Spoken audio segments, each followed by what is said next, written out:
Developers of Harbourside Place in the town of Jupiter are butting heads again tonight. First, it was over noise complaints. Now, code officials say they're hosting events without approval. Contact 5 investigator Maris Badcock talked with both sides. She's live at Harbourside tonight. Maris, how much could Harbourside be forced to pay in fines?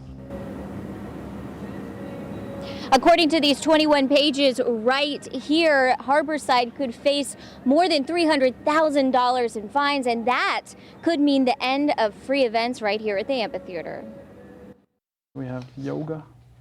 We held yoga without any approval. Another waterfront market. 21 violations. Waterfront market. Against. Your waterfront yoga. One property. Waterfront yoga. Harbourside Place. Waterfront market and yoga. This one's outdoor film production. This was for The Secret Life of Pets.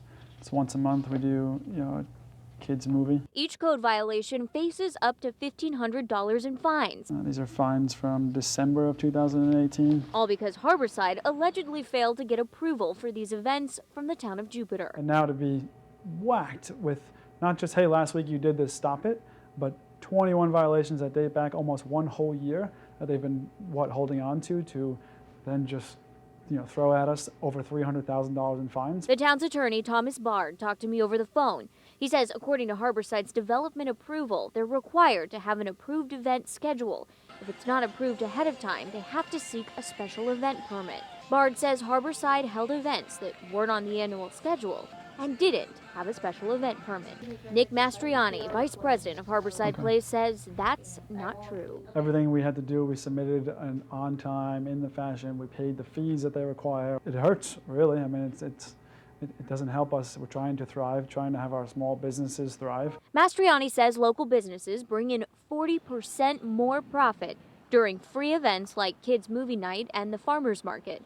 But if Harbourside has to pay more than $300,000 in fines, he says it will be the end of free events. The farmers market is to allow vendors and people to have a living and people to come enjoy it. We're not going to pay fines like that. We weren't able to get records requests back in time to verify all of this information, but there is a magistrate hearing tomorrow where both sides will be able to make an argument before the judge about whether or not the fine should be imposed. Now, I also got a voicemail on my cell phone today from a spokesperson for the town of Jupiter. They say that magistrate hearing is the next step for them. Live from Harbourside Place, I'm Maris Badcock, WPTV News Channel 5.